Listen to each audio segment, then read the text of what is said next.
नमस्कार दोस्तों, पेंशन बढ़ोतरी का इंतजार कर रहे लाखों सरकारी कर्मचारी, राज्य कर्मचारी और ईपीएस 95 पेंशन धारकों के लिए इस वक्त की बड़ी खबर निकलकर सामने आ चुकी है।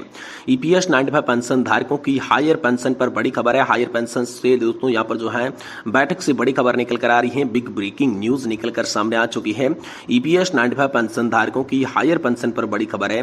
हायर पेंशन को लेकर मीटिंग में आप सभी के लिए बड़ा अपडेट आया है, तो इसके बारे में बात करेंगे कि आखिरकार आप सभी की हायर पेंशन को लेकर मीटिंग के अंदर क्या बड़ा अपडेट आप सभी को देखने को मिलेगा।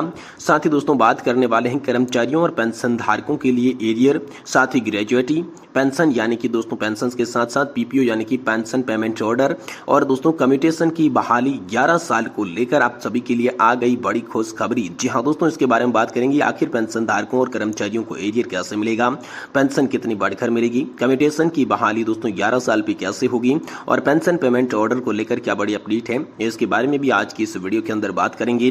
वहीं दोस्तों आप सभी के लिए बड़ी अपडेट आ रही है। 2016 से पहले के पेंशन धारकों की बढ़ गई पेंशन। जी हां दोस्तों, पेंशन बढ़ोतरी को लेकर बड़ी खबर है। पेंशन में संशोधन को लेकर आदेश जारी हो चुका है। यहां पर पेंशन धारकों के लिए खुशखबरी निकल कर आ रही है। 2016 से पहले इन पेंशन धारकों की बढ़ेगी पेंशन। पेंशन में संशोधन का आदेश, बढ़कर इतनी मिलेगी पेंशन। तो आखिरकार आप सभी को पेंशन जो है वो बढ़कर कितनी मिलेगी, इसके लिए दोस्तों ऑफिशियल ऑर्डर, ऑफिशियल मेमोरेंडम क्या जारी हुआ है, इसके बारे में भी दोस्तों आज की इस वीडियो के अंदर बात करेंगे। यानी कि दोस्तों पेंशन से जुड़ी तमाम बड़ी खबरों की चर्चा आज की इस वीडियो के अंदर करेंगे। एम्प्लॉयज पेंशन स्कीम के तहत दोस्तों मिलने वाली मिनिमम पेंशन और साथ ही साथ हायर पेंशन को लेकर जो बड़ी खबरें आ रही है आज की इस वीडियो के अंदर जानने की कोशिश करेंगे। इसलिए आप सभी से निवेदन करते हैं कि दोस्तों वीडियो को आप लास्ट तक देखेंगे, तभी आपको सारी खबरें जो हैं वो सही सटीक और तथ्यों पर आधारित पता चलेगी। और साथ ही साथ आप हमारे इस चैनल को सब्सक्राइब जरूर कर लें। तो चलिए बिना किसी देरी के वीडियो के अंदर खबरों का सिलसिला शुरू करते हैं। जी हाँ दोस्तों, ईपीएस पेंशन धारकों के लिए बड़ी खबर है। हायर पेंशन में दोस्तों बैठक हो चुकी है और बैठक से दोस्तों बिग ब्रेकिंग न्यूज निकल कर आ रही है। जी हाँ दोस्तों, ईपीएस 95 पेंशन धारकों की हायर पेंशन पर बड़ी खबर है। दोस्तों हायर पेंशन को लेकर मीटिंग से आई बड़ी खबर। जी हाँ दोस्तों, ईपीएस 95 हायर पेंशन को लेकर पेंशन भोगियों का गुस्सा चरम सीमा पर है। महाराष्ट्र में दोस्तों ईपीएस 95 पेंशनर्स की बैठक आयोजित की गई। इस बैठक में पेंशन धारकों ने कहा कि सुप्रीम कोर्ट के द्वारा हायर पेंशन को लेकर जो आवश्यक दिशा निर्देश जारी किए गए थे, उससे लाखों पेंशन धारकों में पेंशन बढ़ोतरी की एक आशा जगी थी। तो दोस्तों सुप्रीम कोर्ट के दिए गए फैसले से 1.5 साल बीत जाने के बाद भी अभी तक केवल हायर पेंशन के लिए पेंशन धारकों का डेटा मांगा जा रहा है। अब तक ईपीएफओ 31 मई 2024 तक ये समय मांगा है। पेंशन धारकों का कहना है कि ईपीएफओ का भरोसा कुछ भी नहीं है, कब और कब समय मांग ले। दोस्तों ईपीएफओ अब तक 4 बार समय सीमा बढ़ा चुका है। अब ऐसा लग रहा है कि 2024 में लोकसभा चुनाव बीत जाने के बाद इस प्रक्रिया पर पूरी तरीके से रोक लगा दी जा सकती है। और इसको लेकर 5 मुख्य पॉइंट सामने आ चुका है, जिसमें पहले हमने बात की डेटा की, फिर हायर पेंशन को लेकर नया कानून, केंद्र सरकार बंद भी कर सकती है पेंशन स्कीम, सुप्रीम कोर्ट के फैसले के बाद भी हायर पेंशन पर कुछ भी नहीं हुआ, और साथ ही पेंशन धारक सिखाएंगे केंद्र सरकार को समक्ष। दोस्तों ये 5 बड़ी अपडेट, जो 5 टॉपिक है वो इस वीडियो के अंदर कवर करने वाले हैं। तो हायर पेंशन को लेकर नया कानून, जी हाँ दोस्तों, इसी के कारण मौजूद पेंशनधारी और अन्य कर्मचारी टेंशन में है कि आने वाले दिनों में हमारी हायर पेंशन का क्या होगा। पेंशनों की पेंशन भोगियों को तो अब यहां तक चर्चा करने लगे हैं कि यदि मौजूद केंद्र सरकार फिर से सत्ता में वापस आती है तो सुप्रीम कोर्ट के फैसले को नहीं माना जाएगा और केंद्र सरकार हायर पेंशन न देने के संदर्भ में भी कोई नया कानून ला सकती है। वही दोस्तों केंद्र सरकार ने ही बंद किया पेंशन स्कीम। जी हाँ दोस्तों, यहाँ पर रिटायरमेंट पेंशन भोगी श्री नामदेव ने कहा कि मौजूद केंद्र सरकार एवं उनके चमचे शुरू से ही पेंशन स्कीम के विरोध में रहे हैं। उनके चले तो वो दोस्तों पेंशन बंद कर दें। उनका हमेशा यही मानना है कि पेंशन एक उपहार है, इसीलिए यहाँ पर जो है रिटायर्ड होने के बाद पेंशन देने की आवश्यकता नहीं है। ऐसे ही यहाँ पर तर्कों से चलती पुरानी पेंशन योजना को बंद कर दिया गया था। सेना में भी पेंशन बंद कर दिया गया। इस बार मौजूद केंद्र सरकार सत्ता में वापसी करती है तो दोस्तों सारी की सारी पेंशन योजनाएं बंद कर सकती है। वहीं दोस्तों सुप्रीम कोर्ट के फैसले के बाद भी नहीं मिला हायर पेंशन। तो दोस्तों आपको बता दूं कि हायर पेंशन को लेकर सुप्रीम कोर्ट के सामने पेश किए गए सबूत सहित सभी तर्क पर गौर करने के बाद सुप्रीम कोर्ट ने हायर पेंशन देने का फैसला दिया। फिर भी 1.5 साल बीत जाने के गए हैं, लेकिन हायर पेंशन शुरू नहीं हो सका है। जबकि इस संबंध में संसद के दोनों सदनों में विपक्षी दलों के सांसदों ने न्यूनतम पेंशन की राशि को बढ़ाने और हायर पेंशन पर सुप्रीम कोर्ट के निर्णय व निर्देश की शीघ्र लागू करने में देरी पर विरोध भी व्यक्त किया है। हायर पेंशन में देरी के कई प्रश्नों को जन्म देता है। क्या कारण है? ईपीएफओ और केंद्र सरकार क्रियान्वयन करने में इच्छुक नहीं दिखाई दे रही है। साथ ही दोस्तों पेंशन धारक सिखाएंगे केंद्र सरकार को सबक, इसको लेकर बड़ी खबर है। जी हां दोस्तों, पेंशन धारकों की बैठक में चर्चा के बाद दोस्तों सर्वसम्मति से तय किया गया कि पेंशन को लेकर केंद्र सरकार द्वारा दिए गए टेंशन को ध्यान में रखते हुए इस बार पेंशन धारकों की फौज लोकसभा चुनाव में मौजूद केंद्र सरकार को सबक सिखाएगी। इसके तहत वे हर व्यक्ति के पास जाकर इस बात बता रही हैं कि किस तरीके से पेंशन को लेकर केंद्र सरकार और उनके विभागों द्वारा तंग किया जा रहा है। इससे साफ हो गया है कि केंद्र सरकार हायर पेंशन देने की मूड में नहीं है, इसलिए इसका परिणाम लोकसभा चुनाव के नतीजों में देखने को मिलेगा, ये लगातार पेंशन भोगी कहते आ रही हैं।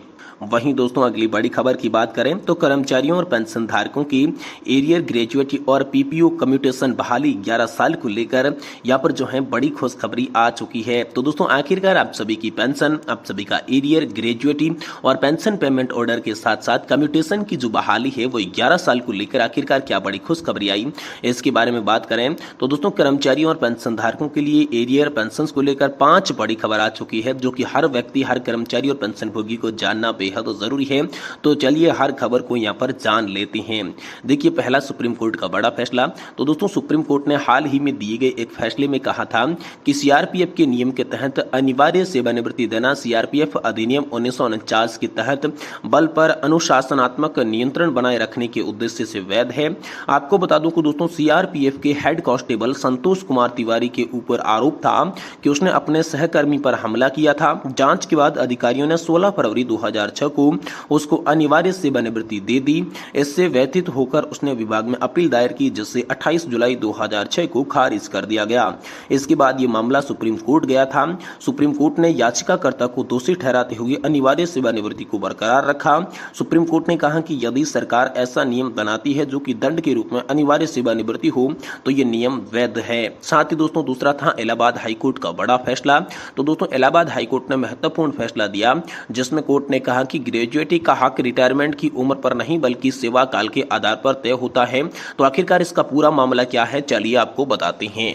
दोस्तों आप लोगों को बता दूं कि याचिकाकर्ता एक सहायता प्राप्त इंटरमीडिएट कॉलेज के शिक्षक थे, जिन्होंने 57 वर्ष की आयु से सेवानिवृत्त होने का विकल्प चुना था। सेवारत शिक्षक के लिए यह नियम था कि जो लोग 10 वर्ष की आहारित सेवा पूरी नहीं करते वह पेंशन के हकदार नहीं, जब तक कि वे 60 वर्ष की आयु में रिटायरमेंट होने का विकल्प नहीं चुनते। याचिकाकर्ता उक्त आदेश शासन के दायरे से बाहर होने के कारण ग्रेजुएटी के लिए पात्र नहीं था। इसके बाद यह मामला जिला अल्पसंख्यक कल्याण अधिकारी के पास भेजा गया। जिला अल्पसंख्यक कल्याण अधिकारी ने अपना पक्ष रखते हुए कहा कि मौजूद नियमों के अनुसार ग्रेजुएटी केवल उन्हीं को तय की जाती है जिन्होंने 60 वर्ष की आयु से रिटायरमेंट होने का विकल्प चुना है। उसके बाद ये मामला इलाहाबाद हाईकोर्ट में गया, जिस पर दोस्तों कोर्ट ने कहा कि जहां किसी व्यक्ति के पास 60 वर्ष की बजाय 62 वर्ष की आयु में रिटायरमेंट होने का विकल्प है तो इससे उसकी ग्रेजुएटी पाने का अधिकार समाप्त नहीं होगा। कोर्ट ने कहा कि ग्रेजुएटी कर्मचारियों की सेवा के वर्षों के नंबर के आधार पर अर्जित की जाती है, ना कि रिटायरमेंट की उम्र के आधार पर। और साथ ही दोस्तों अगली बड़ी खबर की बात करें तो कम्यूटेशन बहाली 11 साल पर। जी हां दोस्तों, पंजाब हरियाणा हाईकोर्ट ने कम्यूटेशन को लेकर बहुत ही बड़ा फैसला सुनाया।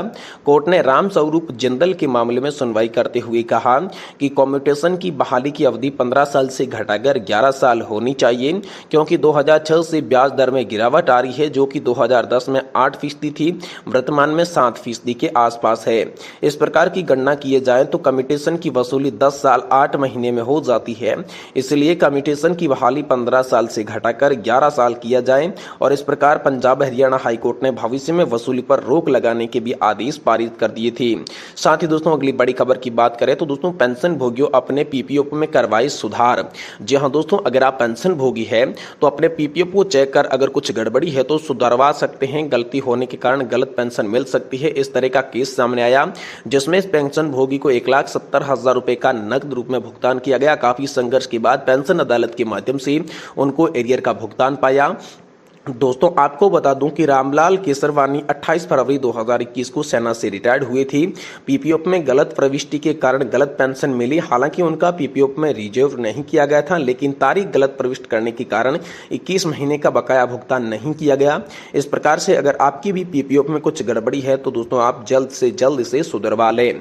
और साथ ही दोस्तों सीजीएचएस लाभार्थियों के लिए बड़ी खबर है।